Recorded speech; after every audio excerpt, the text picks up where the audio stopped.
¿Se imaginan ustedes despertar en la morgue? Parece una escena de película de terror, ¿verdad?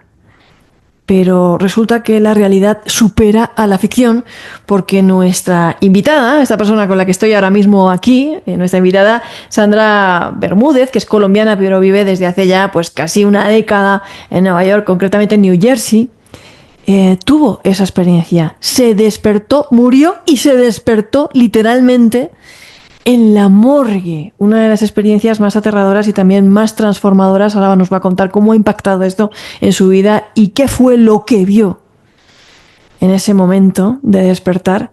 Y preparados porque esta es una de las historias que, como digo, superan a la ficción. Quédense hasta el final y reciban con un aplauso aquí todos a nuestra amiga Sandra Bermúdez. Y ahora estoy conociendo hoy aquí con todos ustedes, me la ha presentado un gran amigo mío. ¿Cómo estás, Sandra?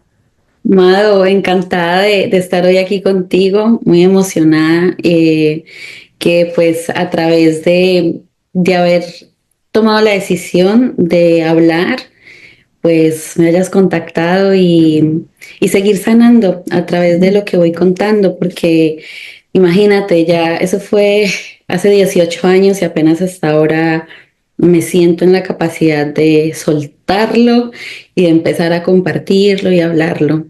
Ujú. Lo que te pasó a ti fue muy fuerte, pero ponnos en contexto. O sea, antes de llegar a eso, o sea, a ese colo en que hemos hecho de narrativa no lineal de empezar la historia en media res, es cómo llegas tú ahí. O sea, ¿qué fue lo que te pasó? Bueno, era el año 2007, justo se celebraba ese día, el Día de la Mujer. Era un 8 de marzo del 2007 cuando pasó lo que pasó. Pero resulta que una semana antes, pues yo estaba embarazada. Una semana antes yo ya tenía los síntomas pues de los dolores y todo esto, y yo iba al hospital con mi mamá y volvía y me devolvían para la casa, me decían que no era hora, que no era el momento, que tenía que esperar. Y fue una semana muy difícil porque fue una semana de dolores, de parto, o sea, de sufrimiento muy fuerte. Y ya los últimos días yo sangraba y yo iba, pero me devolvían y era una cosa horrible y yo decía, yo empecé a sentir algo dentro de mí que como que me avisaba que algo iba a pasar. Era un presentimiento, si se quiere ver así. Entonces, yo soy católica y yo me pegué mucho a Dios y yo decía, Dios mío, por favor, ayúdame. Y yo le dije a mi mamá, ma, eh, yo no sé por qué siento esto, pero yo quiero que me prometa que si algo me pasa, usted se va a quedar con mi niño. Yo fui mamá soltera, pero pues de todas maneras yo tenía el miedo de que llegado el momento de que pasara algo, pues el papá del niño pues quisiera quedarse con el niño y yo no quería eso. Entonces yo le decía a mi mamá que me lo prometiera y ella me decía, pero ¿y por qué está pensando eso? Todo va a estar bien, usted está nerviosa. Y yo decía, no, ma, es que no sé, es algo que yo siento, yo siento que algo me va a pasar. Y ella pues tratando de tranquilizarme, obviamente era primer parto, mamá primeriza. El caso es que ese día yo fui al hospital con muchísimas contracciones, estaba que ya no aguantaba y me volvieron a devolver. Cuando llego a mi casa, pues yo sentí que rompí fuente. Yo pues, me mojé y yo me asusté y yo, mami, y entonces dijo, no, no, no, no, no, ya nos vamos y si nos devuelven, pues yo lo siento, pero de allá no nos movemos. Y mi mamá me vuelve a llevar. Y efectivamente me querían devolver y mi mamá dijo, no, ella ya rompió fuente, no sé qué. Entonces, pues bueno, me ingresaron. Resulta que ese día estaba el ginecólogo que siempre me había tratado durante todo el embarazo. Mi embarazo fue muy sano, pero me lo habían tratado inicialmente como un embarazo gemelar, porque pensaban que eran dos bebés. Y resulta que, porque pues era no sé, no podían distinguir, no se dejaba ver, era un bebé muy grande, no sabían si uno estaba detrás del otro y cuando eso, pues todavía no existía la tecnología que hay ahora y menos en Colombia. Las ecografías en tercera dimensión eran muy costosas y no se veían en muchas partes. Eh, yo estaba en una ciudad principal, se suponía pues que debía tener acceso a ese tipo de ecografías, pero nada más sin embargo el seguro con el que yo estaba, el seguro médico no lo cubría en el momento y la clínica no lo tenía, que era la clínica Salud Cop de la ciudad de Cali, en Ok, Colombia. Cali. Ajá. Entonces, bueno, hasta el último mes lo trataron como embarazo gemelar. Luego ya con una ecografía dijeron, es un niño, uno solo, pero está muy grande. El problema es que tú no vas a tener la capacidad pélvica para tenerlo normal. Ese niño va para cesárea, porque si lo llegas a tener normal, podemos tener alguna complicación de que te vayas a desgarrar o algo, y pues no queremos eso. Yo no conocía el tema, yo imaginaba pues cosas terribles, pero yo decía, bueno, pues si lo dicen, pues está bien. Claro. El caso es que cuando yo ingreso estaba el ginecólogo, pero ese ginecólogo llevaba 36 horas corridas de turno. Estaba ya, o sea, supremamente cansado y me dijo, lastimosamente yo llevo un turno, llevo 36 horas seguidas y no voy a poder estar contigo, pero no hay problema. Yo voy a hacerte un examen de capacidad pélvica y determinamos si ya con todo lo que has dilatado y todo, pues se puede tener normal o si definitivamente es una cesárea. Me lo hizo y me dijo, no, definitivamente tú eres una cesárea. Entonces yo solamente te voy a canalizar y esperemos a que llegue el ginecólogo de turno y solamente te pasan a hacerte el procedimiento y ya. Y de aquí al mediodía tendrás a tu bebé contigo o menos, o sea, no creo que se demore mucho. Eso era la medianoche, o sea, era como el 7 amanecer 8 de marzo. Bueno, yo esperé, empezaron a llegar muchos ginecólogos, yo no sé si serían todos ginecólogos, pero pasaron como 8 personas haciéndome, revisándome y todo, pero no me decían nada ni me pasaban y yo con mis contracciones. Cuando la última fue una mujer, de todas esas 8 personas, solo una mujer fue la que me revisó. Y desde el momento en que ella entró, ella fue muy dura conmigo. Entonces me dijo, bueno, yo hoy tengo mucho trabajo, entonces vamos a tener este bebé rapidito, necesito que lo tengamos así porque así me decía, porque es mucho trabajo y necesito salir de esto ya, entonces vamos a Violencia apurar. obstétrica, violencia obstétrica. Sí, Sí, entonces violencia obstétrica. vamos a apurar estos dolores y yo apurarlos más, yo tengo mucho dolor. Entonces, bueno. Yo esperé, cuando llegó una doctora, me inyectó algo, yo le dije, ¿y qué es eso? Y me dijo, es algo para apurar las contracciones. Y yo le dije, pero es que yo tengo muchas contracciones. Dijo, sí, pero tranquila, no se preocupe. Y dijo, ay, pero no tengo el marcador porque siempre anotan en la, ¿Cada cuánto? Claro. sí, o sea, anotan como en la mano donde uno tiene, o en el suerito, o en lo que Sí. ponen, que le están aplicando a uno. Pero ella no llevaba con qué anotar y se Ok, fue. vale. Cuando se fue, llegó otra persona y me inyectó algo. Y yo le dije, ¿y esto qué es? Para acelerar las contracciones. Y yo, no, ya me acabaron de poner eso, por favor, retíremelo porque una chica dijo, no, ¿cómo así? Y yo le dije, sí, por favor, quítamelo, ya me lo pusieron. ¿Y cómo era la chica? Que yo no sé qué. Y yo les dije, mire, era una muchacha así, dijo que no tenía el marcador, se fue a buscarlo, por favor, quítamelo. Ya vengo, ya vengo. Y se fue, no volvió. Llegó otra, lo mismo. Me aplicaron 4 dosis de ese ¿Qué medicamento dices? que se llama pitocin, pitocin, para acelerar las contracciones. Obviamente, yo sentí que eso entró a mi cuerpo, sentía una cosa muy horrible, empecé a sentirme muy, muy, muy mal. aparte de que el dolor yo era ya insoportable, pero yo empecé a sentir que mi cuerpo se empezó a poner como renegrido, como morado, y mis venas se empezaban a poner como muy oscuras. Y entonces yo ya empecé a tener una dificultad para respirar. Y yo decía, yo pensaba que estaba era demasiado nerviosa, pero yo en serio no podía respirar y llegaba una contracción contra la otra y yo ya no era capaz, yo ya no era capaz. Eso que estaba sintiendo me provocó vómito. Vomité y pues llegó una enfermera a limpiar y a ayudarme. Y en esas llegó una señora que iba a tener el primer bebé, pero ella era una persona mayor. En ese tiempo, la señora, porque yo le pregunté, tenía 40 años y era el primer bebé, pero la señora era diabética, hipertensa, tenía varios problemas médicos y necesitaban aplicarle un medicamento especial que los mandaron a traer, estaban esperando que llegara de Bogotá, Ujú. el medicamento para ella. Bueno, y espere, espere, y yo mal, mal, y vomite y vomite. Cuando llegó el dichoso de medicamento, no se lo aplicaron a ella, sino que me lo aplicaron a mí. Entonces, Otra vez. ahí fue donde todo empezó a ponerse muy mal. Pero bueno, pero Dios mío, pero, ¿cómo puede ser que suceda esto en un hospital, en una clínica?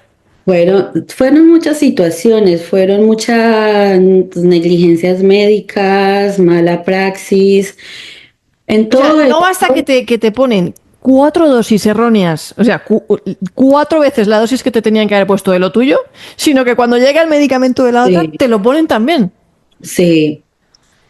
De En verdad. ese momento yo empecé a sentir que yo me estaba empezando a hinchar y las uñas de mis manos y de mis pies empezaron como a reventarse como por acá, por los laditos, me empezaba a salir sangre y mi cara era como todo mi cuerpo, porque yo sentía mi cara muy como con mucho calor y empezaba a sentirla como adormecida.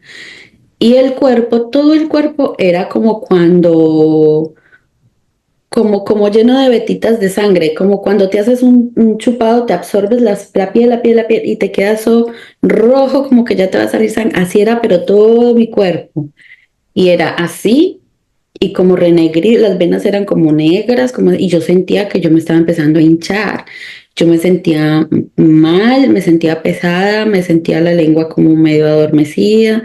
Entonces llegó la ginecóloga y me dijo, bueno, necesito mirar qué pasa porque yo necesito que nazca este bebé, entonces vamos a romper fuente. Y yo le dije, pero yo ya rompí fuente en mi Ay, Dios casa. mío. Entonces yo pensé en mi ingenuidad, porque pues era mamá primeriza, que uno tenía que seguir rompiendo fuente. Pues, o sea, yo decía, pero yo en mi casa, dijo, bueno, aquí quién sabe más, usted o yo, pero así en una manera, Dios mío. como gritándome, me miraba como con Ay, rabia, Sandra. como Me yo río me por no llorar. sentía como asustada, como que ella me daba miedo, y yo sentía en mi corazón una cosa horrible. El caso es que ella me llevó, me pasaron a otra habitación y ella con un instrumento que eran como unas tijeras, pero con una punta muy larga, ella introdujo eso y yo le dije, ay, pero usted con eso le puede hacer daño a mi bebé. Es que era una cosa muy grande, muy horrible. Y volvió a ser muy grosera conmigo. El caso es que el dolor no te lo puedo explicar porque, uy, no, todavía lo recuerdo y me da como una cosa. Me vas a disculpar, Me dolieron las puchecas, como decía. me vas a O sea, disculpar me, porque me es dio algo. un tema que sí todavía me pone muy sensible porque Es normal. no puedo entender cómo una doctora puede hacer eso con una mamá en trabajo de parto, que uno está tan sensible. El caso es que ella lo hizo y yo empecé a sentir algo no estaba bien. El dolor era extremadamente, o sea, era muy, muy fuerte. eh, y yo empecé a sentir que algo caía al piso. caliente. Y yo dije, uy, Dios, pensaba dentro de mí, uy, uno tanto líquido que tiene por dentro para botar fuente, pues, o sea, y resulta que lo que estaba pasando conmigo era que me estaba desangrando, porque ella no rompió ninguna fuente, ella me cortó el conducto periuretral, que es el tubito por donde uno orina. Bueno, ella no dijo nada, obviamente. Yo seguía sintiéndome muy mal, muy, muy mal. Y ella me pasó otra vez a la habitación en la que yo estaba y me dejó ahí. Y yo empecé a sentirme mal. Yo empecé a sentir que no podía respirar ni por la boca ni por la nariz. Y, y era como si mi bebé se estuviera escondiendo de algo, porque toda la panzota que yo tenía, esa panza se me torció así como hacia la espalda, pero era una cosa impresionante, o sea, esa barriga me quedó en la espalda, yo sentía a mi bebé en la espalda y yo decía, algo le está pasando a mi bebé, yo sentía que mi bebé estaba sufriendo, porque yo decía, yo no puedo respirar bien, algo está mal, y yo seguía inflamándome, y yo empecé a sentir mis ojos como que miraba como así y y la lengua ya era más pesada. Entonces, hubo un momento en que entraron y yo entré en un paro respiratorio. Obviamente reanimación, todo, que hicieron una cantidad de maniobras para darle que oxígeno al bebé, que no sé qué, me hacían electros, era muchos médicos encima, todo mal, todo mal. El caso es que a mi mamá nunca la dejaron entrar. Todo el mundo decía, es un tromboembolismo pulmonar, no sé qué, sí, todo está mal, hay un trombo. Bueno, decían muchas cosas, pero yo empecé a sentir que yo escuchaba todo lejos. Yo escuchaba todo, pero yo lo escuchaba como, no sé si te ha dado mucha gripa, que sientes como si tuvieras la cabeza dentro de Sí. como de un tarro, como entre un balde, como, o sea, como así. Y yo decía, ay, pero ¿por qué? ¿Pero qué me está pasando? Porque yo me siento así. Pero yo ya no era capaz de hablar. Ahí ya yo ya no era capaz de hablar. Y las contracciones en algún momento pararon, pero yo sentía que había que algo pasaba con mi bebé. Yo tenía mucha angustia. Entonces empezaron a decir que yo necesitaba sangre, necesitaba porque yo estaba perdiendo mucha sangre. Yo me estaba desangrando por lo que esta señora había hecho. Eh, el caso es que mi mamá nunca la dejaron entrar, yo estaba absolutamente sola. Ellos hacían lo que tenían que hacer, pero luego me dejaban sola. O sea, no, me pasaron de estar compartiendo la habitación con la otra señora que te conté que necesitaba ese medicamento a una habitación sola, siempre. Y yo no podía ni moverme. Y ahí entre todo eso, para no hacerte muy larga la historia, a mí me dieron 3 paros respiratorios. Y el tercer paro respiratorio, no sé ya cuánto habrá pasado, pero cuando me dio el tercer paro respiratorio, yo escuché que entró el ginecólogo.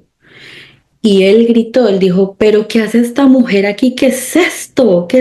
¿Quién está aquí encargado? Y entonces él me miraba y él me tocaba, él me hacía así, dijo, ¿qué te pasa? ¿Qué te pasa? Dígame algo. Y miraba al bebé y decía, no, no, no, no, no, esto no puede estar pasando, pero yo dejé todo aquí. ¿Qué pasó? ¿Qué pasó? Sí, porque Eh, para empezar a ti te tenían que hacer una cesárea, ni siquiera tenías que tener y parto natural. Y yo, eso me faltó decirte, cuando la señora esta llegó al inicio, yo le dije a la señora, es que el doctor que me atendió me hizo hasta el examen, pero ella como llegó toda grosera, yo le dije, ahí en la bitácora esa, él había dejado la anotación, todo. Y ella lo que me dijo fue que sí, que quién era la doctora, si ella o yo. Bueno, ella se portó muy mal desde el inicio y diciéndome que tenía que salir rapidito de ese parto. Eh, el caso es que este señor me pasó cargada a otra parte, o sea, él me llevó y me decía, ese bebé ya va a nacer, por favor, no haga que el bebé se ahogue, haga lo que pueda para pujar, pero entonces, obvio, yo sentía ese susto, pero a mí no me entraba aire, ni por la nariz, ni por la boca, nada. y hice todo el esfuerzo que pude, pero entré en el tercer paro respiratorio justo en ese momento. O sea, yo ya estaba la etapa de alumbramiento, o sea, me dejaron todo eso y no lo logré. Cuando yo volví, estaba ese equipo médico encima de mí y me han reanimado y todo, y ahí sí estaban buscando un lugar para la cesárea.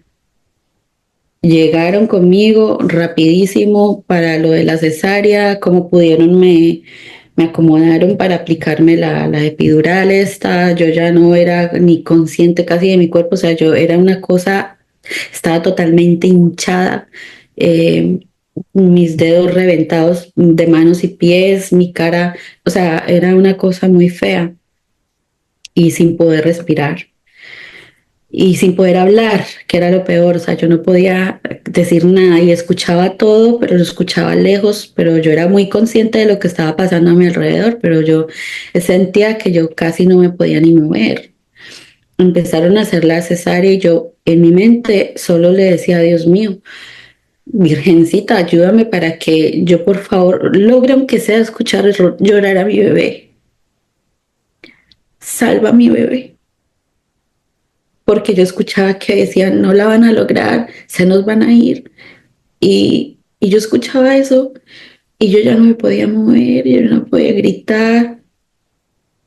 Y yo, Dios mío, yo quiero que mi hijo, yo escuche que llora. Y no sé cuánto tiempo pasó y escuché que lloró, pero cuando escuché que lloró, yo, a ver, te cuento, ahí fue donde empezó la experiencia, creo yo. Yo sentí como que todo lo que me estaba doliendo a mí en ese momento, como que entró en una pausa, yo entré como si estuviera en otra dimensión, te lo digo yo, o sea, como te lo puedo describir. Así, era como si yo me hubiera abandonado yo misma, o sea, como que yo sentía que ya nada me podía doler. Tú ya Y lo yo me escuchaste dejé, llorar y dijiste ya, yo ya te sí, puedo ver.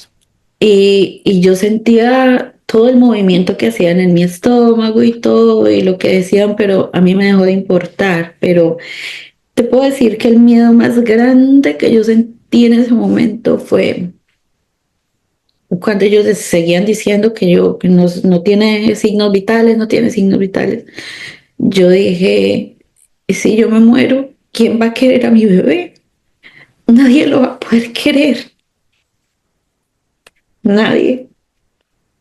Bueno, pero yo sentí que como que me dormí, yo me sentí tan cansada que yo dije, yo solo quiero dormir.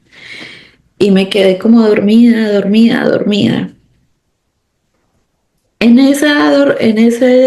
Cuando me dormí, yo te puedo decir que, bueno, cuando yo desperté fue que yo empecé a, es que no sé cómo decirte, cuando yo como que me dormí, yo me fui para un lugar distinto. Yo podría decir inicialmente que era como, es como un sueño, pero no fue un sueño. Eh, yo me sentía en un lugar tranquilo, absolutamente tranquilo. Y era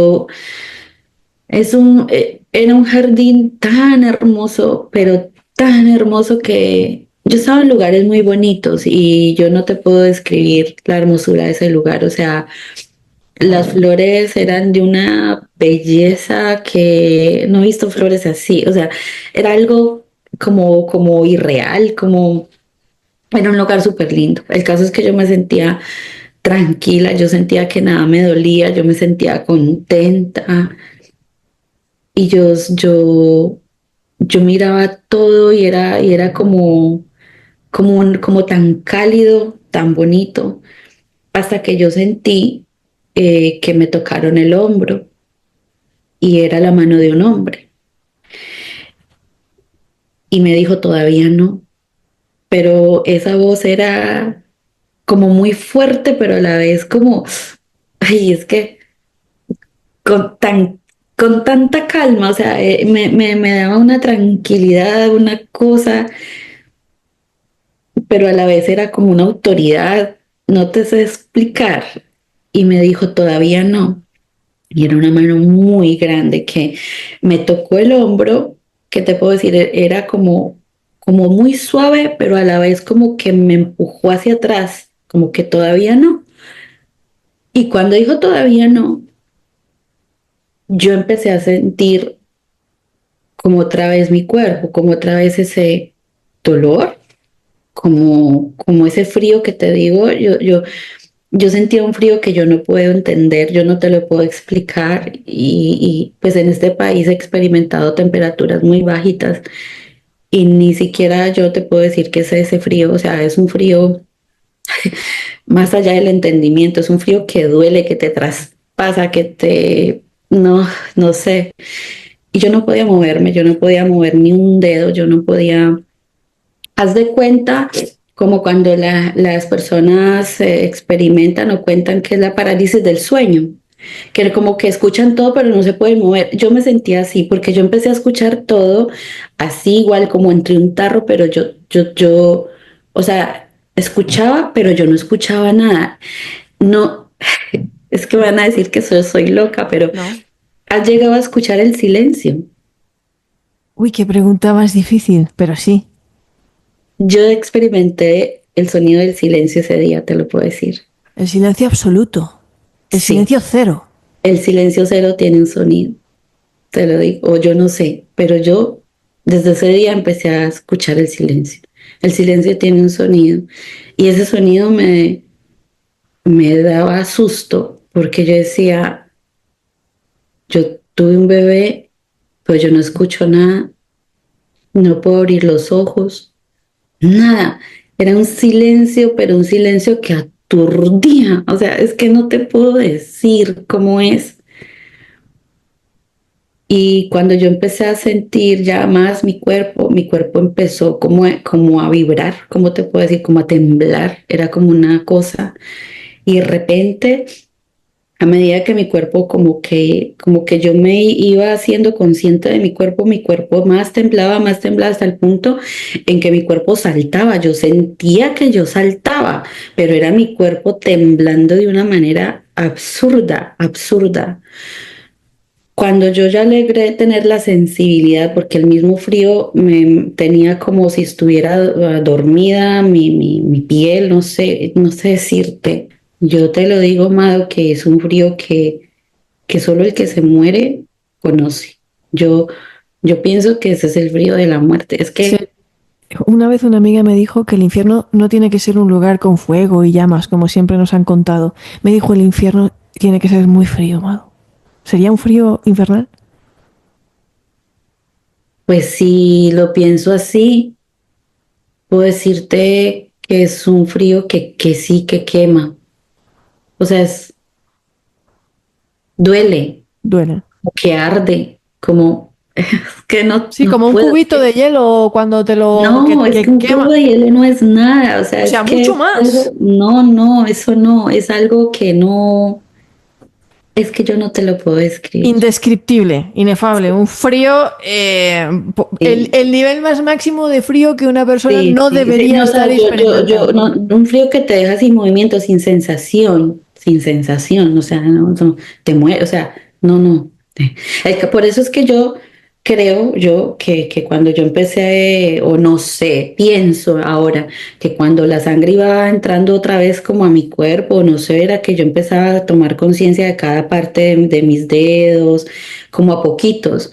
De hecho, me costó mucho lograr parpadear, o sea, como abrir los ojos, parpadear, todo eso costó. Yo por eso te digo, yo no puedo decirte, si tú me preguntas cuánto tiempo pasó, yo te puedo decir, no sé. Para mí fue toda una eternidad, toda una vida, tratando de moverme y tratando de gritar y tratando, por eso yo te lo describo como cuando la gente dice que tiene parálisis del sueño, que la gente Horrible, dice que tiene horrible. que gritar y que ducha y que se esfuerza. Era igual, yo me esforzaba por moverme, por gritarme, por parpadear, por voltear mi cabeza a ver qué había a mi alrededor. Yo no podía. Todo Ya. fue muy gradual y para mí era una eternidad cada cosa.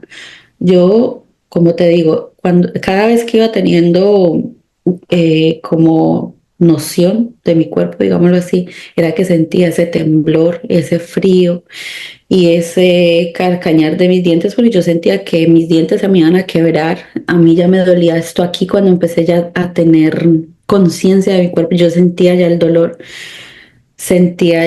el dolor de mi herida. Eh, bueno, O sea, es que claro, oye, porque ya, o sea, lo- estabas despertando, intentando en una agonía sí, despertar, era moverte en una agonía, despertar en hablar, agonía, sí. te castañeaban los dientes de ese frío tan berraco Sí, y ni siquiera tenías aún ni idea de dónde estabas, pero incluso ya te no. dolía tu herida. Sí, yo sé, sí, claro, claro, me dolía mi herida, o sea, todo. Y yo ya tenía conciencia de lo que me había pasado. Yo sabía que yo tenía un bebé, pero yo por eso decía, yo no puedo abrir todavía mis ojos, pero era esa cosa que, primero, no saber lo que me estaba pasando, por qué saltaba mi cuerpo así. Segundo, no escuchar nada. Y tercero, menos, lo más terrorífico era no escuchar a mi bebé. O sea, eran muchas cosas, muchos sentimientos como juntos en ese momento y muchas cosas en qué pensar en el momento.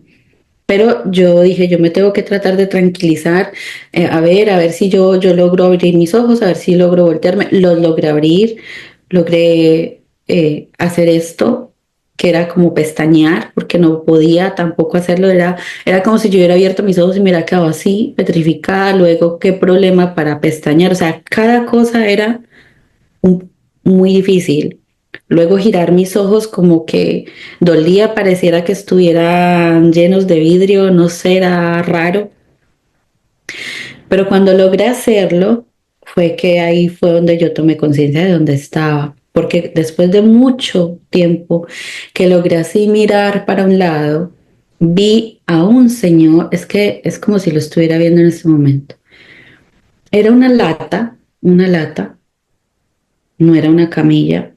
Y era un señor desnudo, y era un señor gordito, se le veía la pancita, y era diagonal a mí, y era canoso, por eso sé que era un señor mayor.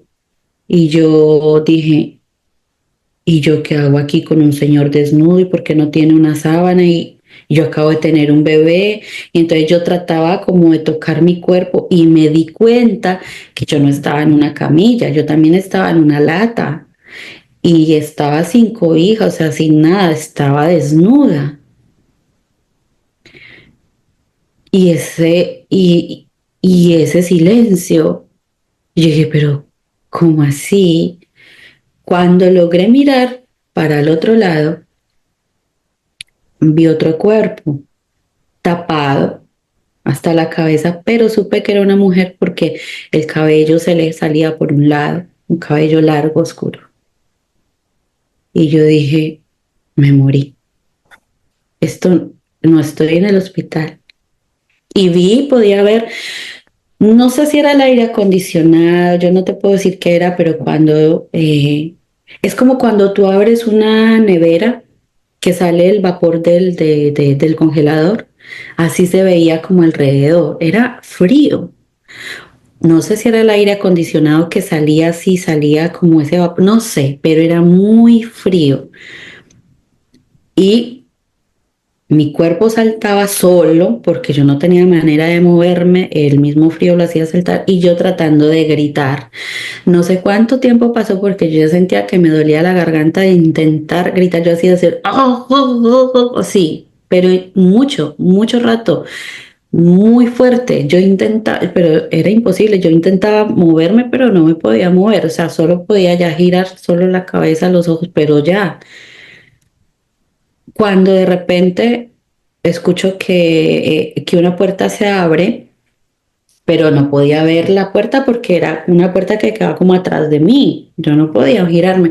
Yo solamente cuando sentí que alguien abrió la puerta más duro hice, y yo sé que la persona que entró, yo sé que el susto fue horrible porque el grito fue de terror. Y gritó, y era un hombre, porque decía, la muchacha está viva. Y salió, pero el grito que pegó es como si yo dijo, yo soy un fantasma. O sea, horrible.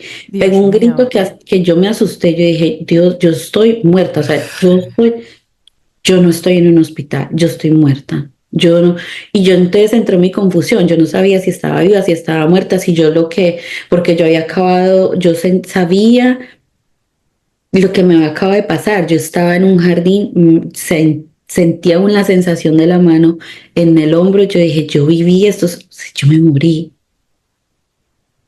pero no. Claro, cuando al ratico entraron y me pusieron una manta como cuando envuelven los sándwiches de aluminio y ya me sacaron de ahí y ya corriendo conmigo y ya fue diferente y ya vi un hospital y ya me pasaron a una camilla y ya me taparon y ya todo y ya, bueno, duró muy poco porque pues tuvieron que entubarme, yo estaba muy mal. Claro. Yo duré 15, 20 días en cuidados intensivos. Fue, pues yo no conocía a mi bebé, yo no conocía a mi bebé. Y cuando, después de eso, estando yo en eso, yo escuchaba.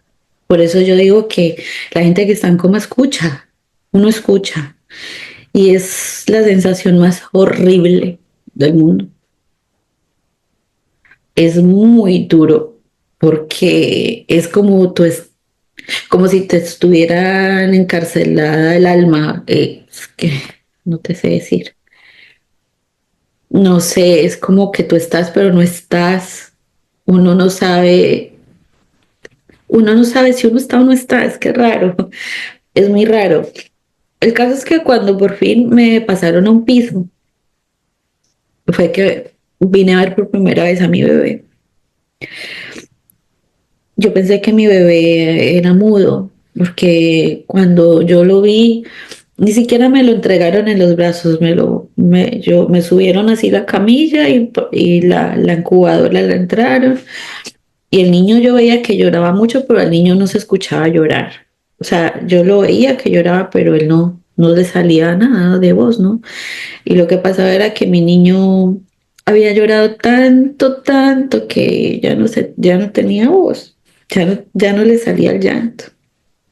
Y a él me lo alimentaban con una leche de nevera que había que calentarle con el calor del cuerpo.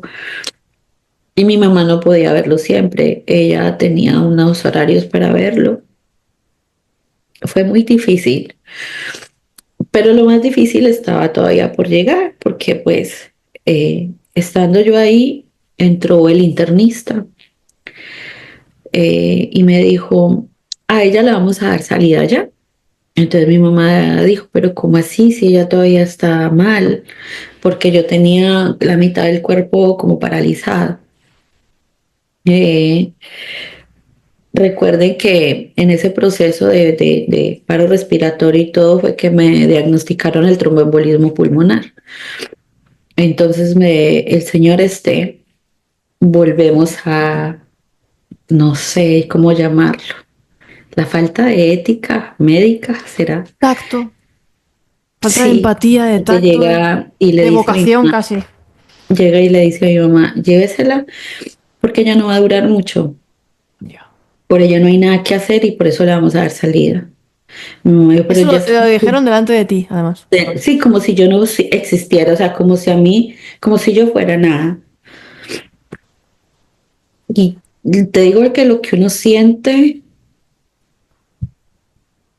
yo no te lo puedo escribir tampoco, porque es como si te pegaran una puñalada, como si te dispararan, o sea, no sé, uno siente como que, yo sentí como que me atravesaban el alma y yo, pero ¿cómo así que yo me voy a morir? ¿Cómo así? O sea, y mi mamá dijo, pero ¿cómo así? ¿Y usted por qué me está diciendo eso? Dijo, no, por ella no hay nada que hacer, ya tuvo un tromboembolismo pulmonar, en cualquier momento le da otro trombosis, le da un paro, no sé, ella, llévesela porque aquí ya médicamente no hay nada que hacer. A mi mamá nunca le dieron explicaciones de nada, de absolutamente nada. Es más, cuando salieron a decir que necesitaban sangre para mí, a ella le dijeron, porque mi mamá me contó después, que cuando salieron a eso, le salieron con un documento diciendo que firmara que ella tenía que decidir a quién le salvaban la vida, si al bebé o a mí. Entonces ella dijo, yo no firmo nada porque yo los traje bien y me los llevo bien a los dos. ¿Y qué pregunta más Eh, difícil? sí, fue algo muy complicado. Y me dieron salida, omitiendo el pequeño detalle de que les conté ahora rato que la señora esta me cortó el tubito por donde uno orina. Ujú. A mi mamá no le dijeron eso y yo tampoco lo sabía. Claro, mientras uno está allá y está en cuidados intensivos o bueno, cuando hay un paciente que no se puede mover, pues tienen una sonda. Pero cuando sale de la clínica no tiene la sonda. A mí no me dejaron sonda, ni tampoco dijeron lo que había pasado. Y claro, yo empecé con una fiebre y una cosa horrible. Yo no podía orinar y yo ya estaba delirando de la fiebre y mal, mal y con medio cuerpo paralizado, sin poder alimentar a mi bebé, o sea, nada. Aparte de eso, eso empezó a formarme una mastitis terrible y empezaron a llevarme a la clínica otra vez y ellos decían, no, no hay ginecólogo disponible. Y hubo un día que estuve más de 10 horas esperando atención y nunca me atendieron, sabiendo que había acabado de salir de una UCI, de todo lo que pasó y no me atendían.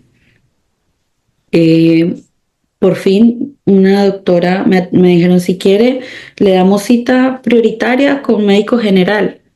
Entonces, pues yo ya era tanto que dije, no, no importa, pues aunque sea con un médico general.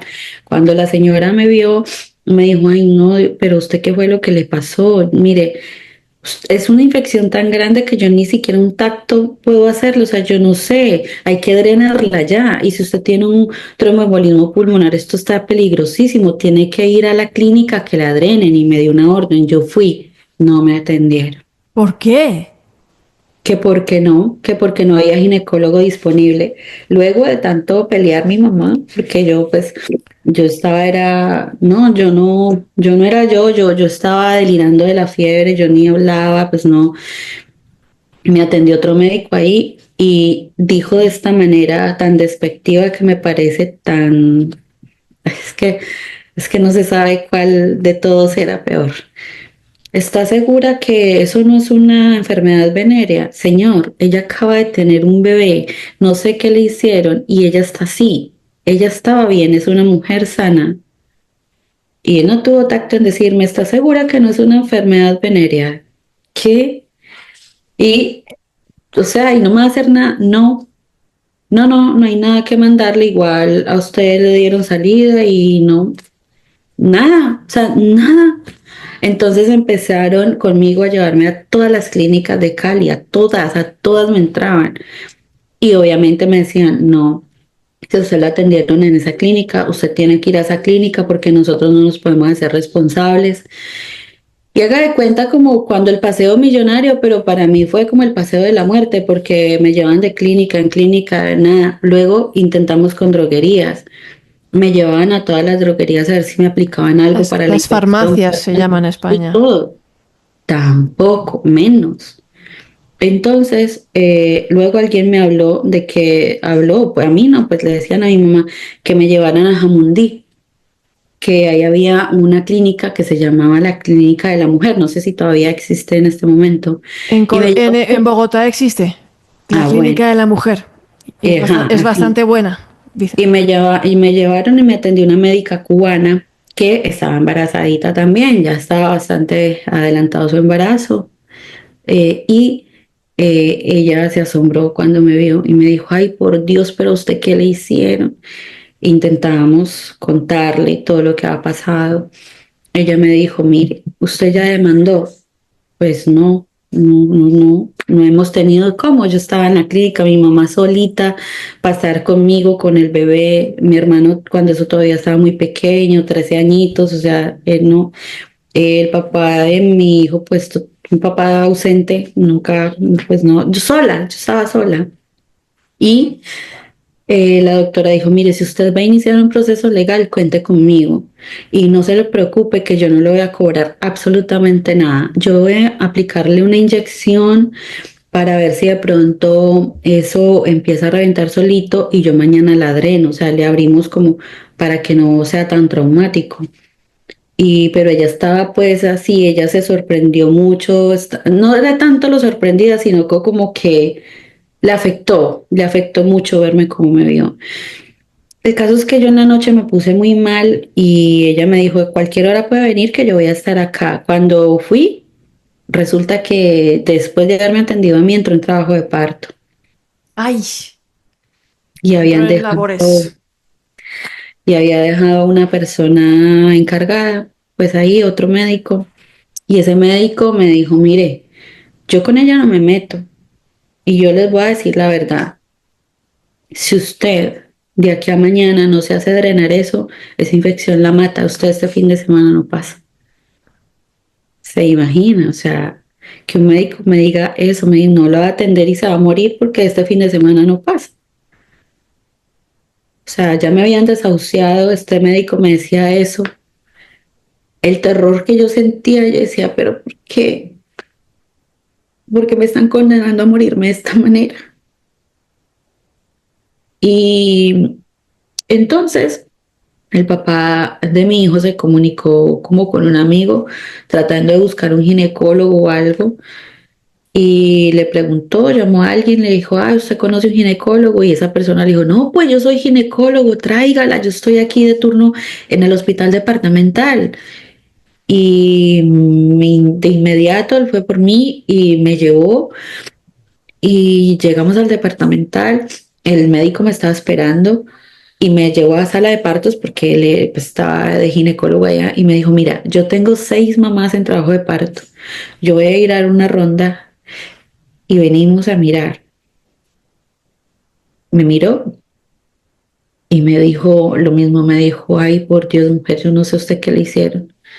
El caso es que yo le tengo que hacer un procedimiento a usted y el problema es que como usted le dio ese tromboembolismo pulmonar, yo no le puedo aplicar anestesia. Yo el procedimiento se lo tengo que hacer a sangre fría. Y el problema es que yo no sé porque yo no le puedo a usted decir si va a salir bien o no. Eh, Como puede que se me salve, puede que se me quede en este procedimiento. Entonces tiene que pensarlo. Yo voy a ir a dar otra vez ronda y tiene 10 minutos para pensar qué quiere hacer. Y cuando él se fue, Mado, usted no se imagina el terror que yo sentía, porque yo sentía que yo era como la crónica de una muerte anunciada, como que si te vas a morir y te vas a morir y te vas a morir, como que la vida me estaba diciendo eso. Y te digo, yo en ese momento como que peleé con Dios y yo dije, usted me abandonó, ya abandonó a mi niño porque y yo pensaba, mi niño no se va a acordar de mí, él no va a saber nada de mí, él no va a tener cómo recordarme. Y yo lo que no sabía, o en ese momento, en mi, ¿qué te digo? Como en la ignorancia del momento, yo no sabía que esa pregunta que yo me estaba haciendo era la pregunta más poderosa, que es la que me tiene hoy en día haciendo lo que hago.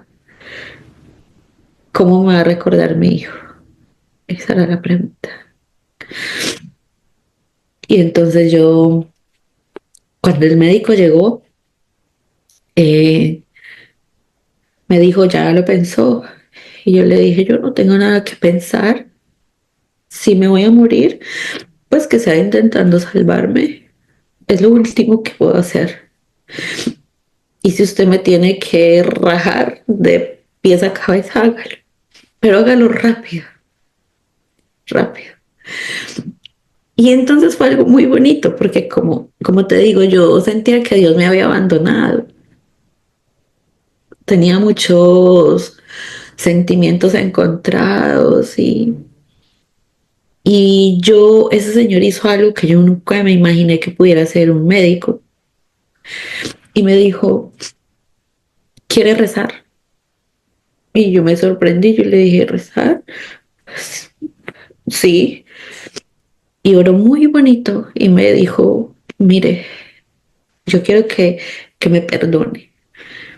Si las cosas no salen bien, perdóneme. Mire, yo voy a hacer todo lo que esté en mis manos para que esto salga bien, pero esto es un riesgo muy grande. Pero igual yo quiero que me perdone porque como profesional para mí esto es muy duro. Yo no he tenido que enfrentarme a algo así, pero perdóneme. Pero necesito pues que me firme unos documentos de que libre de responsabilidad al hospital y ta, ta, ta. Se firmó y, y yo veía cómo empezaban a arreglar todo eso ahí, esos instrumentos y esas cuchillas y yo decía, Dios, ¿cómo voy a sobrevivir a eso? El miedo, Mado, es una cosa muy horrible.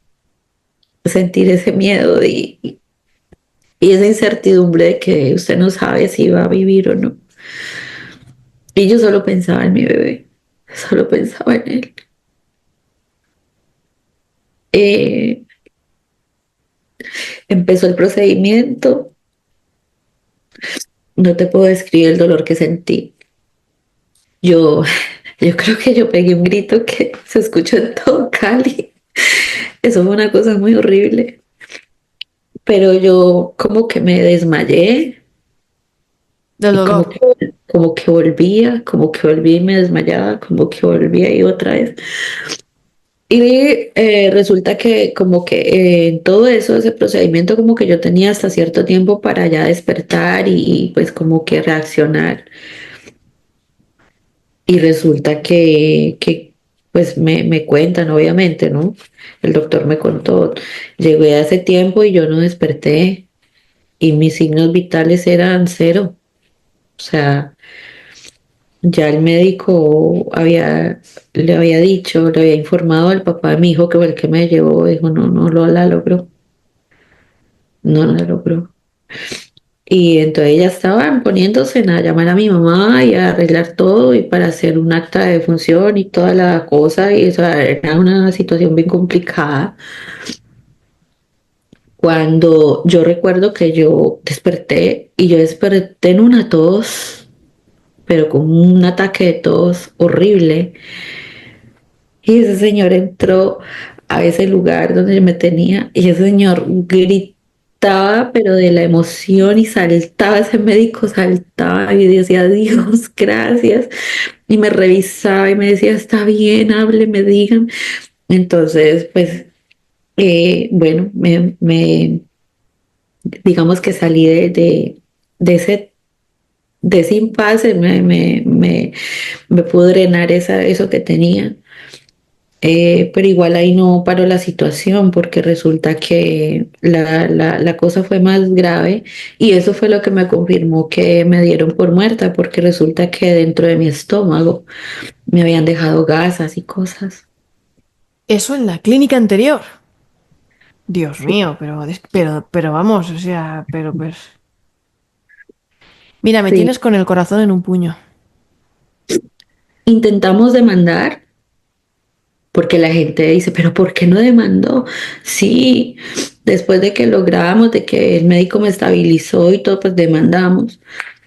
Pero el problema fue que nos dimos cuenta que todo estaba muy mal, porque necesitaban mi historia clínica. Yo había acabado de salir de la clínica, no había pasado ni una semana. Y dijeron que no me podía dar la historia clínica, que porque la historia estaba en el histórico. En el histórico. El abogado dijo, pero si usted, ¿cuándo tuvo el bebé? Ah, pues qué tal día, pero ¿cómo va a estar en el histórico si Si fue ayer, sí, o sea, prácticamente. si una historia clínica, cuando un paciente se atiende, se queda 5 años en un lugar a la mano y de ahí de pronto ya pasa al histórico dependiendo el tipo de paciente que sea. Y, pero es que usted, ¿cómo va a estar en el histórico?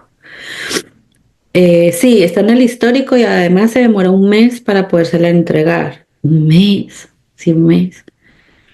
En todo ese tiempo, sí alguien le dijo a mi mamá que dejara las cosas quietas, que era un EPS, que era, mejor dicho, como nosotros decimos en Colombia, era pelea de tigre con burro amarrado. Y nosotros no teníamos ni los recursos ni nada para pagar un abogado, pues así de renombre. Era mi mamá y yo contra el mundo solas porque pues no teníamos respaldo de nadie. Y con un bebé para sacar Ella, adelante. en una de esas, el ginecólogo que me ha atendido me contactó y me dijo que sentía mucho que él no pudiera testificar porque le había dicho que en caso de algo, pues que claro, pero le dijeron que no, que porque él podía perder la tarjeta profesional si iba a hacer eso. Eh, y a todos los médicos que de pronto yo pudiera contactarles habían dicho lo mismo. Y obviamente nadie fue. Y cuando por fin me dieron, dice que la historia clínica no aparecía nada de lo que me había pasado, nada. Lo único fue lo del tromboembolismo pulmonar, pero nunca se dijo nada. Y yo nunca pude demandar ni hacer nada. Obviamente, con todo el problema este de lo del estómago y todo, fueron otros problemas. Ellos no me quisieron responder porque me decían que si yo me quería hacer una cirugía en el estómago era algo estético. Y yo, pero ¿cómo si tengo algo que me está, por dentro se me está pudriendo? O sea, no, O sea, me ni titulé. siquiera te indemnizaron eso. No, Las operaciones que tuviste que hacerte para no, sacarte porque estas luego yo grasas, tuve que limpiarte el ir estómago. con una, yo tuve que O ir sea, con toda la zona una cirujana abdominal. plástica reconstructiva a punta de tutelas, de cosas. Y no solamente eso, ma, o sea, no es solamente la parte clínica y eso, sino la crueldad de la gente cuando uno está expuesto, porque claro, yo salí y muy hinchada, ese proceso me dejó a mí mal y estar expuesta a cosas como que me dijeran que yo parecía un monstruo, que como mujer a uno lo... Es un maltrato total. Mm, o sea, y no, tantas cosas, sentirme sola, como que la ley me dejó sola, o sea, me sentía sola de todas las maneras, de todas las maneras. Y fue muy difícil, muy complicado todo este proceso. Sandra, literal, tú te moriste 2 veces, pero ¿qué razón tenía ese señor que te tocó al hombro? No era tu momento, porque saliste de las 2 veces. Y aquí yo quiero abrir una puerta pues también a la esperanza y hacerte un homenaje porque realmente fuiste una mujer valiente que lidió pues con muchas situaciones, con mucho dolor, con mucho miedo, bueno, en fin, con la angustia de no oír a su bebé o de decir, ¿cómo me va a recordar que ni siquiera lo he podido ni abrazar, ni disfrutar, ni me están diciendo todo, me están desahuciando, mejor dicho, de todas partes, te sientes abandonada por Dios, por los médicos, por todo el mundo, sola, ¿no? Sin el apoyo de, pues ese padre que preferías mil veces que lo criara tu Mi madre, madre. que antes que estuviera con él, ¿no? Tus motivos tendrías. Y es que tú, eh, hay que decir que a ti te ha cambiado mucho la vida. Esta situación, pues claro, te desborda, vamos, literal te rompiste por dentro y por fuera. O sea, estabas rota. ¿Y cómo sales de ahí y cómo vas encontrando tu camino a la esperanza y cómo vas convirtiéndote en lo que te has convertido hoy en día, que eres Master Life Coach, te dedicas a ayudar a la gente, te dedicas a ayudar a la gente y tienes un podcast que se llama Enciende tu foco. ¿Cómo es ese proceso? Sí, pues mira, después de que yo salí del hospital en ese tiempo, de que me recuperé de esa situación, eh, de que 5 años después de meter tutelas y todo, lograran hacerme la cirugía reconstructiva y todo eso, eh, yo sentía que a pesar de ser profesional, algo me faltaba en mi vida, o sea, yo me sentía muy vacía porque era ¿Puedo son preguntar situaciones. profesional de qué? ¿Cuál era tu carrera? Claro, yo me había graduado cuando yo tuve a mi bebé, yo justo me había recién graduado como administradora de empresas. Yo había terminado mi universidad cuando tuve mi hijo. Ujú. Y yo dije, pero ¿por qué uno, a pesar de yo ser profesional, yo no podía gestionar mis emociones porque yo salí muy mal en todos los sentidos de todo este proceso? Yo me sentía minimizada como mujer, obviamente como profesional, pues vuelta a nada, porque pues aparte de eso, hay un ruido externo que yo ya quiero aprovechar de pronto este momento para decirle a la gente que no sea tan cruel con las mujeres que están embarazadas, porque miren, nadie sabe las circunstancias de las situaciones, del por qué está embarazada, si lo quiso, si no lo quiso, por lo que sea, está embarazada y está viviendo un proceso delicado. Y a mí me decían, para eso estudió, para embarazarse. Ay, Me anulaban totalmente. Entonces, tras de lo que me pasó, que la gente decía que, uy, ¿cómo quedó? Parece un monstruo. Y por aquí, es que para eso estudió. Y por aquí es que se quiere hacer una cirugía estética. O sea, yo que no no era tenía, estética, pero vamos, no, es que la obvio gente y usted, no. no, y seguro que usted tiene fiebre porque tiene una enfermedad venérea. ¿Será que usted, Obvio no, no. O porque sea, es usted una descarriada y por eso está y yo embarazada? no tengo, y yo no tenía tampoco por qué estarle contando esa historia A a todo el que se nadie. me atravesara y le diera por preguntarme eso. Sea, no. Entonces yo le digo a la gente que por favor tenga un poquito de tacto en el momento, o sea, no juzguemos tanto a los demás sin saber, porque tú nunca sabes la situación emocional por la que esté viviendo la que esté viviendo la persona. Entonces yo sentía ese vacío que yo decía, yo soy profesional y a mí nunca me prepararon para gestionar mis emociones. Yo salí preparada de cualquier otra cosa, pero yo no. Deberían enseñarle a uno eso, a cómo gestionar eso que me está pasando en la vida, eso que yo estoy enfrentando. Entonces, como te decía yo, que esa pregunta que me surgió cuando yo estaba en esos momentos tan críticos y difíciles que yo decía, ¿cómo quiero, o sea, cómo me va a recordar mi hijo? Cambió a cómo quiero que mi hijo me recuerde. Y esa pregunta se me quedó en la cabeza y algo de mí buscaba algo más, algo más. Luego, al yo saber y tomar las riendas de la situación y de decir, listo, somos el niño y yo contra el mundo y vamos a ver qué hacemos.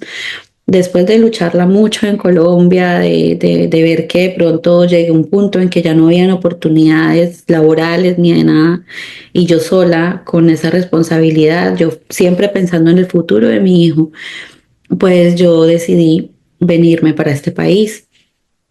Yo organicé todo y pues llegamos aquí.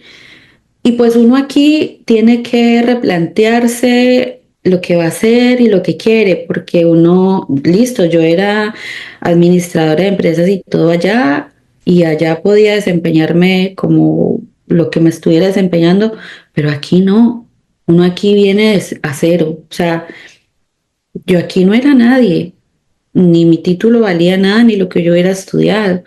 Entonces yo dije, ¿cómo voy a replantearme lo que yo quiero ser o a dónde voy a coger? ¿Qué voy a hacer?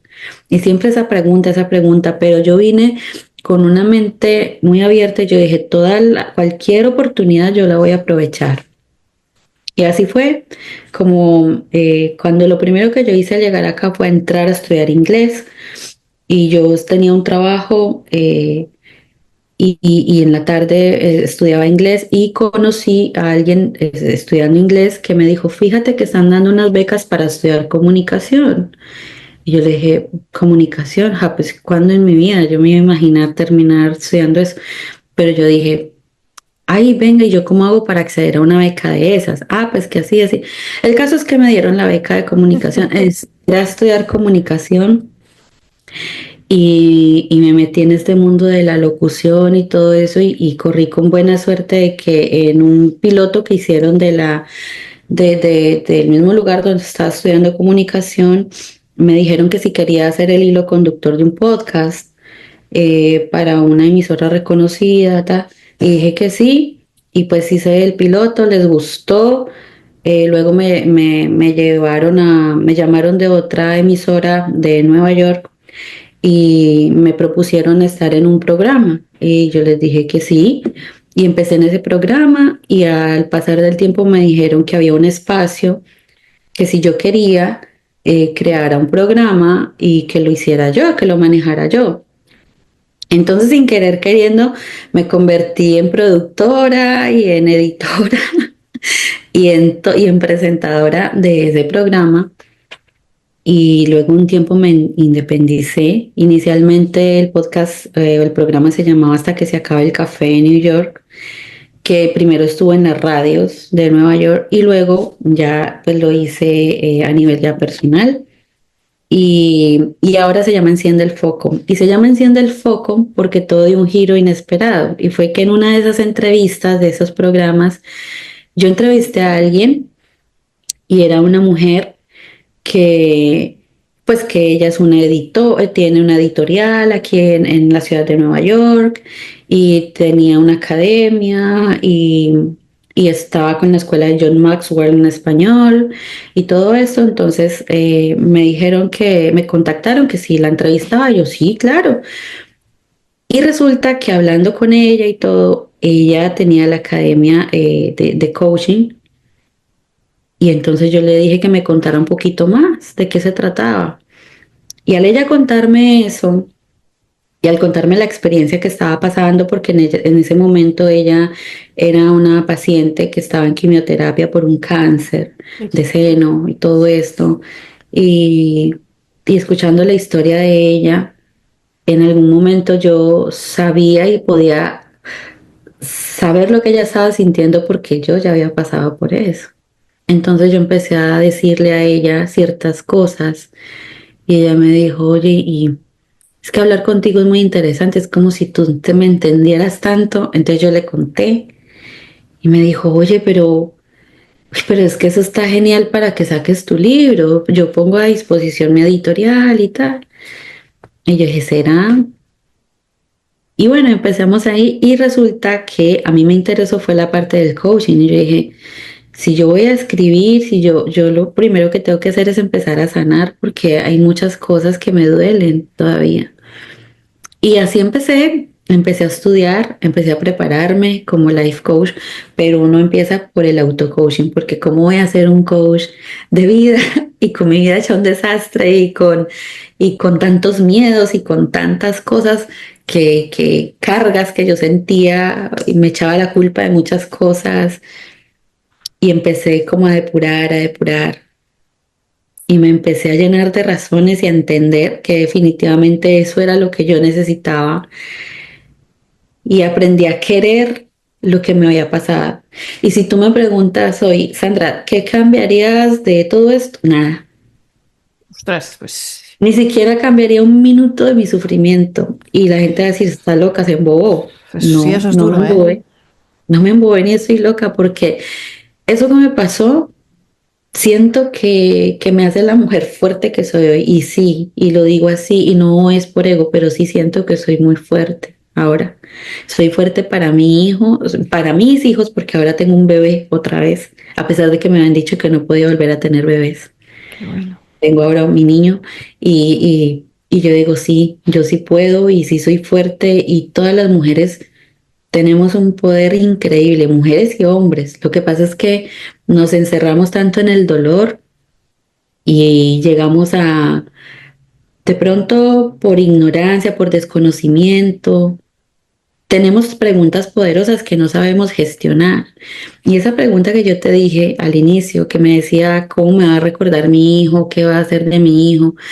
Se volvió una pregunta muy poderosa y más cuando aprendí esto del coaching, porque yo dije, ahora ya tiene sentido, ahora yo ya tengo la conciencia de saber por qué yo me estaba haciendo esta pregunta y todo cobró sentido. Y por eso te digo, no cambio ni un minuto de todo lo que he vivido, porque sin el miedo no existen los valientes. Imagínate cómo puede decir uno que existe un valiente si nunca ha sentido miedo. Entonces, Pero es ¿cómo que yo eso estoy totalmente de acuerdo contigo, porque yo siempre digo que el que no tiene miedo no puede llamarse valiente.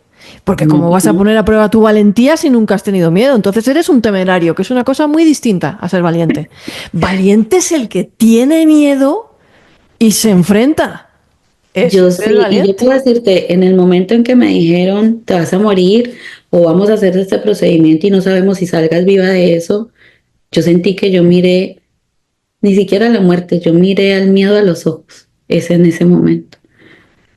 Pero ahora, con el conocimiento que tengo, yo puedo decir, cuando tú sientes miedo y lo enfrentas y lo miras a los ojos, el miedo se tiene que desaparecer, algo tiene que pasar, pero normalmente es que se tiene que desaparecer y desbloqueas, haz de cuenta como cuando estás jugando videojuegos que desbloqueas un nivel, así, así, es como te lo puedo escribir, Sí, te sí, entiendo porque me encantan los videojuegos. Tengo ahí como que mi desbloqueas algo en backbone. ti, ah, como que desbloqueas algo en ti y tú dices, no era tan grave. El miedo lo paraliza a uno, o sea, te minimiza de una manera, pero más allá del miedo existen cosas maravillosas y yo le digo hoy a la gente, si siente miedo, haga las cosas, así sienta miedo, hágalo, con miedo, pero hágalo.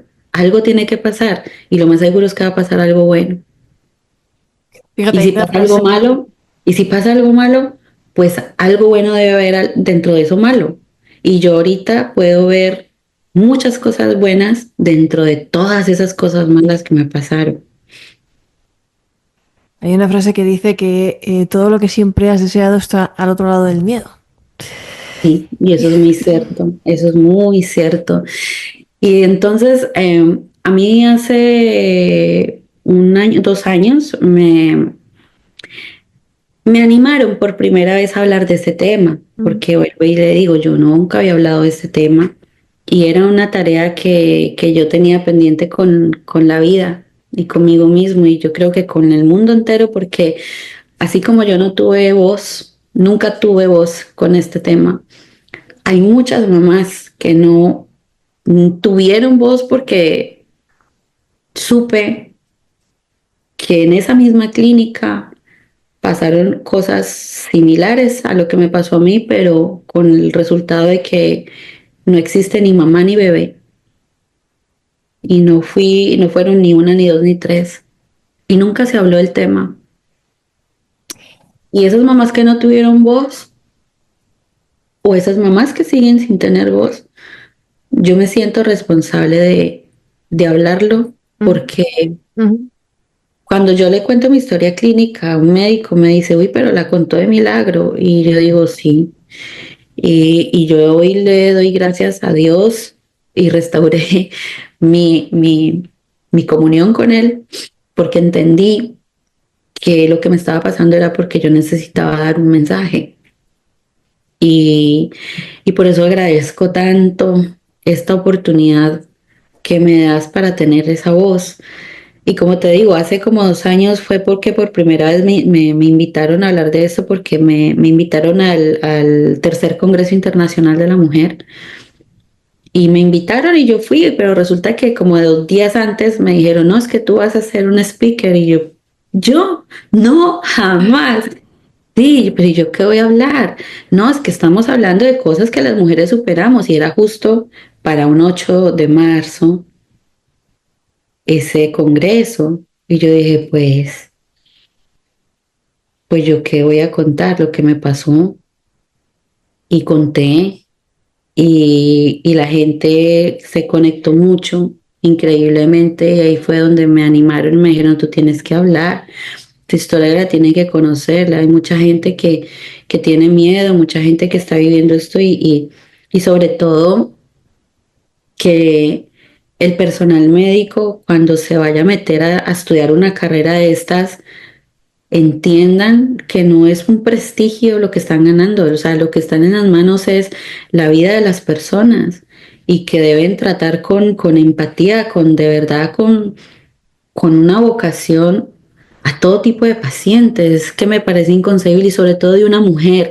Es que, es que nunca tuve un maltrato por parte de ese ginecólogo que no me pudo atender, fue de la mujer, la que me atacó, la que me hizo todo eso. Digo, ¿cómo puede llegar a ese punto? Sabiendo que muy seguramente es mamá también. Entonces, no sé, el Estado, la CPS, afortunadamente esa EPS desapareció, pero le Yo- digo afortunadamente porque yo me imagino que así como a mí pasaron muchas cosas y que todo se quedó en silencio porque nunca aparecieron historias clínicas. Y pues es un llamado también a que de pronto la gente encargada de esto pues revise bien lo que están haciendo las EPS o los lugares donde de verdad atiendan a las personas porque no puede seguir pasando.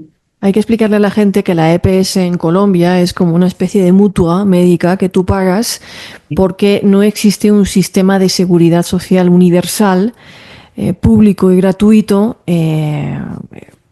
pues como el que existe en España, en países como España o Japón o en Canadá, donde sí existe la seguridad social. Y yo no sé si existe Dios, mi querida Sandra, pero Dios bendiga la seguridad social, porque eso de que tú vayas a una clínica y a otra clínica y a otra clínica, al paseo de la muerte, como tú has dicho, y no te quieran atender, y eso de que si solo tienes mucha plata puedas ir a una clínica privada donde probablemente sí te hubieran atendido, ¿vale? Pero a costa de poner un billete encima de otro, eso no son derechos humanos, señores. Eso no es derecho. Eso es, bueno, eso es la degradación de la humanidad. Porque eso es ya la degradación de la humanidad. Todo el mundo tiene que tener derecho a la sanidad, por favor, qué mínimo que eso. Un derecho vital, es un Es un derecho derecho vital. vital. Y luego, ¿cuántas mujeres? Porque es que vivimos en una burbuja a veces y no sabemos que siguen muriendo miles de mujeres en el mundo a Sí. causa de los partos. ¿Por qué? Porque dicen, no, la mujer la llevamos haciendo toda la vida, toda la vida. Si antes una se agachaba en el mercado y paría. Señoras y señores, que no, que eso sí, sí, es una historia que nos han vendido. Pero resulta que de todos los mamíferos del planeta Tierra, el Homo sapiens, la mujer, es la que más complicado y más riesgo tiene de morir en el parto. ¿Por qué? Porque caminamos sobre nuestras dos piernitas, no a cuatro patas como nuestras ancestras. Y eso hace que se estreche el canal del parto, por no hablar de que el feto no puede terminar de formarse en el vientre porque tenemos un cabezón tan grande que si se formara saldría en plan alien porque no habría manera de que saliera ya por ningún sitio. Por eso el resto de mamíferos nada más nacer se ponen en pie y nosotros tenemos que terminar de formarnos 3 años dependiendo de nuestras mamás y andamos al año si llega. Entonces es muy complicado. Siguen muriendo muchísimas mujeres por el parto. Sigue habiendo este tipo de casos. Tampoco quiero que la gente se quede con la idea de que en Colombia hay malos médicos, ¿no es verdad? No, no, Esta no. es la experiencia que ha tenido denunciable, una negligencia absoluta que ha tenido Sandra, pero sí es cierto que hay ciertas carencias y ciertas injusticias sociales en la sanidad en este país que están por resolverse, que yo creo que están en el camino y que con suerte lo viviremos y veremos que en este país pues se ha llegado a ese punto. Hay profesionales buenos, hay profesionales malos, hay profesionales muy buenos que lamentablemente se han ido a trabajar a otros países, Sí. también es la verdad, Sandra, igual que tú Pues te mire, la fuiste. muestra de que hay profesionales tan buenos fue este señor Claro, que, o sea, que para mí fue como después de Dios, fue un ángel en mi camino que me dijo, sí, te atiendo, recemos, que se hizo una fiesta cuando desperté. Ahí está la calidad de persona y de médico que es, pero está también la otra cara de personas que no les importa dañarte, decirte te vas a morir, o sea, eso es otra parte. Tener ese tacto para decirle a la persona cuando de pronto está en un punto delicado, sí, le tienen que decir de pronto, pero hay maneras de decirlo, ¿no? O sea, y más cuando una persona está tan sensible.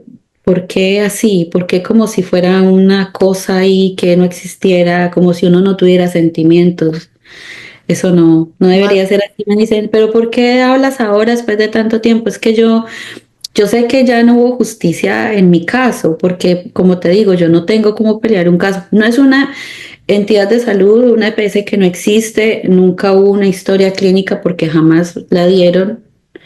Eh, y yo no estoy hablándolo por eso, yo estoy hablando es para más que para llamarle la atención, eh, bien sea al Estado, bien sea al personal médico o a las personas que están alrededor de tener más empatía o cuidado con las personas, con sus pacientes y familiares que llevan a estos sitios, de que las cosas se hagan bien y todo eso, es para enseñar un poquito de lo que uno puede aprender, incluso de lo malo, malo que uno haya vivido.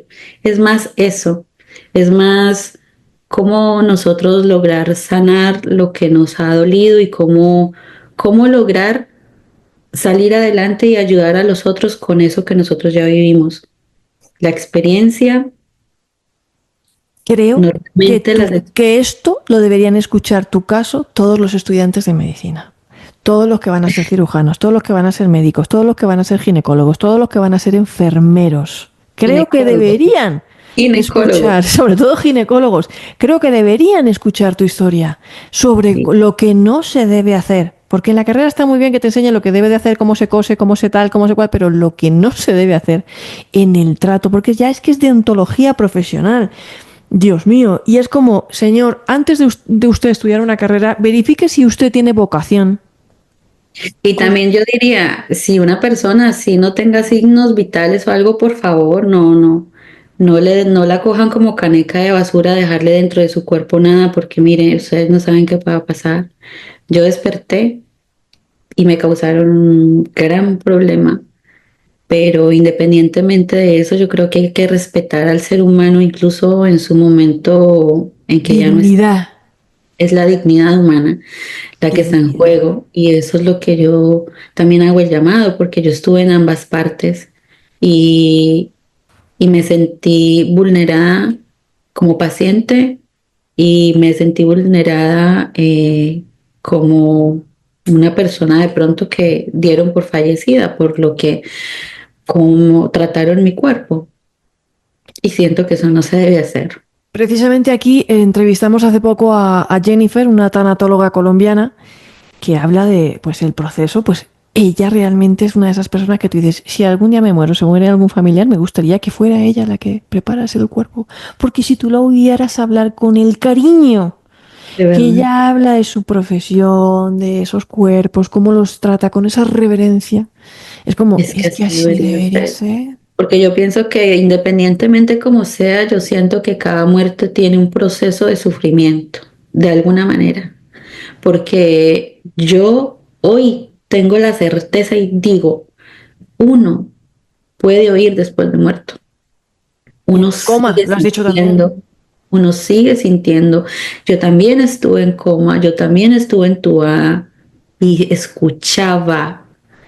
Mucho cuidado cómo tratan a las personas en las UCIs, porque son gente que sienten, que escuchan. Entonces, siento que la dignidad, o sea, en cualquier escenario que esté, es lo que hay que cuidar. Y como les decía, yo vi, como tú dices, más allá del miedo, sí, lo vi. También entendí que con esto que hay que muchas veces morir para vivir, porque ese día no solo nació mi hijo, yo volví a nacer ese día con la oportunidad que Dios y la vida me dio, pero muchas veces cuando lo llevamos a nuestro diario vivir, a veces hay que morir a muchas cosas que nos duelen de dejar, pero que es necesario para seguir viviendo, para seguir creciendo como personas y como profesionales, porque yo pienso en este sentido, mucha gente dice, pero qué tontería eso de life coach, ahorita todo el mundo es life coach. No, mucha gente se cree que es life coach porque eso tiene una preparación muy larga, eso no es de la noche a la mañana. Yo he pasado 3 años de mi vida preparándome antes de poder hacer este máster y todo esto. Y era una preparación, y era una preparación muy, muy complicada, porque como te digo, primero uno tiene que hacerse el auto-coach. Y es muy difícil uno dejar muchas cosas atrás. Pero yo le digo a la gente, eh, ustedes tienen que, a veces hay que morir a relaciones que nos hacen daño, hay que morir a tantas cosas que nos pueden doler, pero seguramente después de eso vas a pasar un proceso tan doloroso, pero se va a volver tan bonito que cuando pases al otro lado te vas a sentir orgulloso de lo que dejaste. Entonces muchas veces dice, sí, es que la gente solamente piensa en el soltar y entonces en el sostener no. Sí, en el sostener sí también, porque es que tú sigues sosteniendo esa parte de tu vida que no puedes dejar, y es ese proceso, y es lo que yo llamo abrazar todo lo que has vivido, porque todo lo que haya sido bueno o malo deja cosas buenas. Aprendizaje. El gran aprendizaje, mira. Tenías un programa que se llamaba Hasta que se acabe el café en Nueva York. Sí, sí, sí. Precisamente el nombre cambió por Enciende el Foco. Eh, bueno, porque ahorita como que yo traté de reunir, no solamente ya era el programa, sino que yo quería incluir todo el tema ¿De qué va el programa? Eso es lo que yo de mi quería life saber. ¿Y coach. dónde lo puede escuchar la gente? Que me estarán aquí. Bueno, ¿Dónde está lo en puede Instagram. escuchar? Eso. Lo tenía en Spotify también. Hacía mucho, bueno, hace mucho no subo en Spotify porque como te digo, estaba era como hasta que se acabe el café, pero ahorita lo voy a volver a retomar para subir a Ujú. Spotify. Ahora está en Instagram como @enciende el foco. Enciende el foco. O Arroba también enciende el pueden foco. @enciende el foco, así. O también me pueden encontrar como @Sandra Bermúdez-TV, así la T y la B corta. Eh, ¿De qué va? Yo quise empezar a hacer una comunidad porque llegar aquí no solamente fue buscando las respuestas pues a lo que yo te digo más allá de la parte emocional y espiritual, sino porque uno aquí encuentra que hay muchas necesidades de la parte de los inmigrantes latinos, y más en estos tiempos que hay tantos cambios en las políticas migratorias y todo esto. Entonces, yo quería aprovechar eso, que la vida me estaba dando esa oportunidad de pasar de ser administradora a ser de alguna manera una comunicadora, y hacerlo de una manera muy responsable.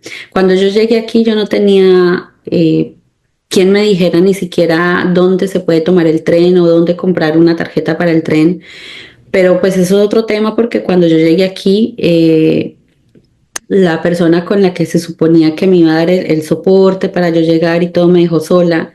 Encima me robaron los papeles, yo no tenía nada y llegué con mi hijo. Imagínense, entonces yo sola con el niño, yo no tenía quien me dijera dónde había nada, y yo dije, yo no quiero que la gente llegue y pase por lo mismo que yo pasé.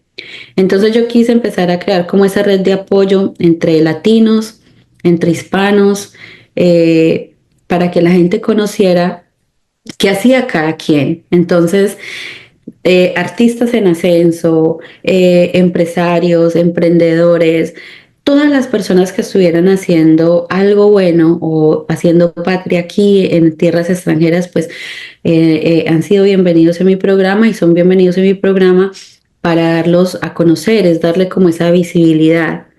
Pero afortunadamente ahora no solamente eso, sino que yo les puedo dar como una visualización ya más integral, porque puedo aportarles algo desde como profesional, como life coach, en ese proceso de descubrir, de redescubrirse, porque uno llega aquí a este país o a cualquier otro país del mundo a redescubrirse, porque uno redescubre talentos que no sabía que tenía. Por ejemplo, en mi caso, yo qué me iba a imaginar que yo iba a poder estar delante de un micrófono o en una cámara, porque pues ahí he hecho cositas de televisión y esto, pero jamás en mi vida, nunca me lo imaginé. pero hace parte de ese redescubrimiento y descubrí que es algo que me apasiona, que me gusta y que es el canal por el que yo puedo ayudar a muchas personas. Entonces, Enciende el Foco es eso, Ujú. es un lugar, yo digo, es un espacio seguro, con una forma de comunicar diferente, con temas que realmente importan, con temas en que la gente se puede apoyar para encontrar esa red de apoyo que necesitan en este país, para que no se sientan perdidos y para que esas personas que están emprendiendo en este país también sepan a dónde dirigirse, dónde tomar clases, cursos, talleres, cuáles son los gratuitos, todo esto. Entonces me he metido en muchas cosas, soy voluntaria de Colombia Nos Une aquí, eh, también me conecté con una gente muy bonita y ahora soy directora de medios del Festival Independencia Orgullo Colombiano de Nueva York. Uy, Entonces ha sido como una conexión de comunidad y se participan en ferias muy bonitas, donde muchas de ellas son gratuitas, plazas de networking donde la gente puede conectar con otras personas. Entonces es eso, es como crear un espacio seguro, sin egoísmo, sin nada, donde cada uno sea una piedra angular de apoyo para el otro, qué que tanto bonito. necesita ahora. Entonces es eso.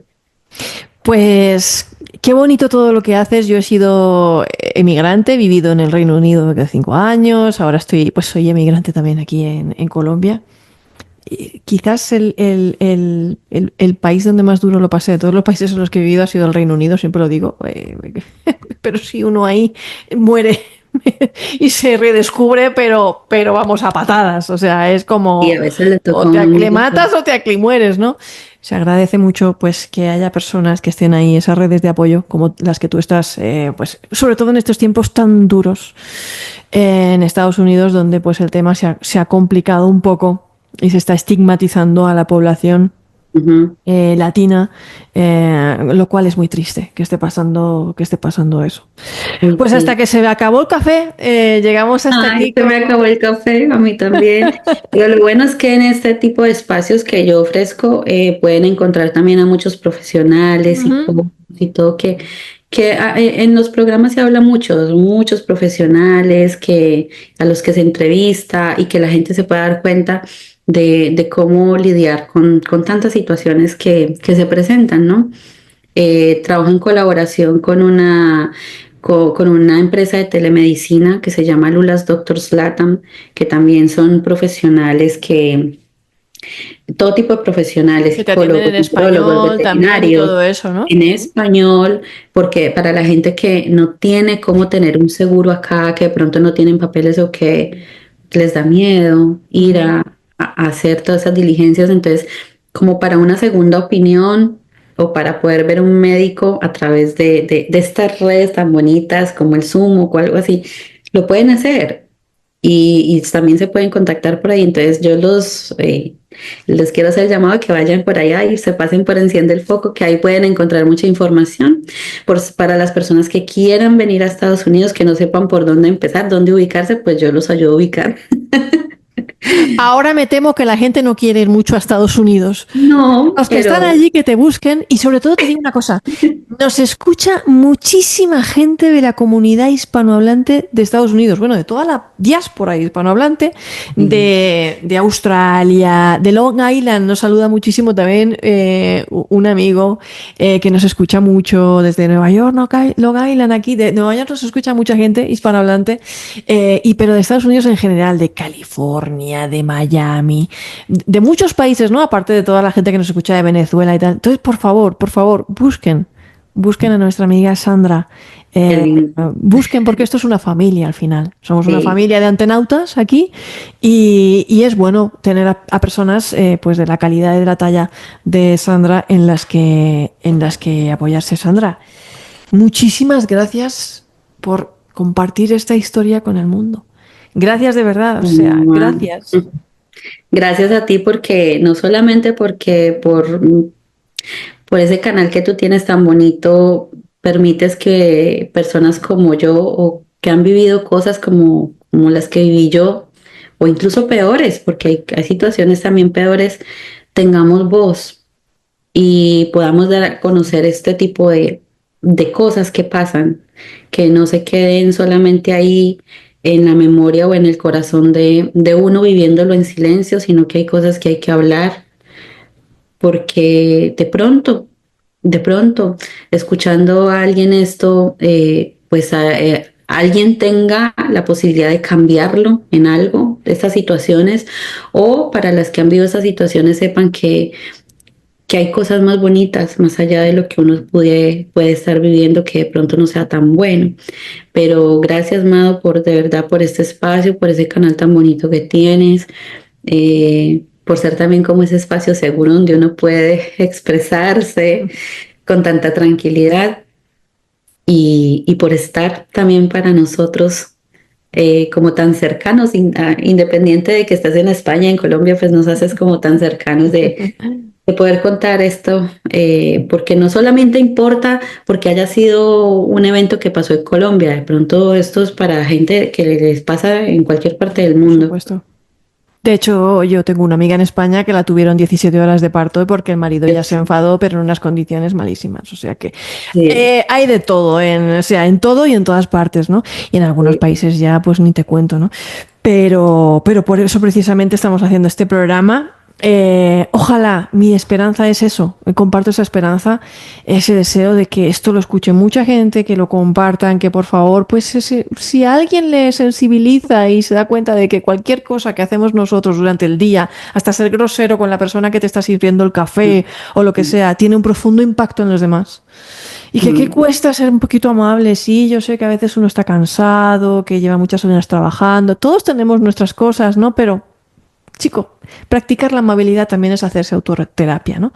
Entonces, pues eso, denle al me gusta, compartan, difundan la palabra, por favor, difundan la palabra y estamos siempre en contacto. Que sepas que esta siempre es tu casa, Sandra. Muchas gracias, Mado. Siempre. Esta también es la tuya, enciende el café también, enciende el café, ya tengo, enciende el foco también es tu casa para cuando quieras, para también tu comunidad, para lo que necesiten, aquí estoy. Cuando vengas acá a Estados Unidos, a Nueva York, no quieres, pero si de pronto quieres, aquí también está tu casa. Cuando vaya prometo visitarte, ya tengo que ir Por a favor. visitar a 2 o 3 personas que yo prometo hacer la ruta. Ahora mismo no es el momento, pero porque tengo otros sitios a los que ir antes y unos compromisos este año, la agenda no sé si me dará, pero en cuanto vaya iré a verte, prometido. Me encantaría. Tengo gente muy interesante para presentarte. Genial, me encantaría. Pues ya lo han oído. Gracias por haber escuchado. Si les ha gustado, pues sobre todo, denle el botoncito para arriba, denle, compartan, difundan, incluso en el post, pues para que este mensaje de Sandra llegue a muchísimas personas. Y gracias por habernos escuchado y habernos acompañado, queridos antenautas, hasta aquí. Nos vemos pronto, muy pronto. Paz y amor. Chao. Protagonistas. Antena Misterios.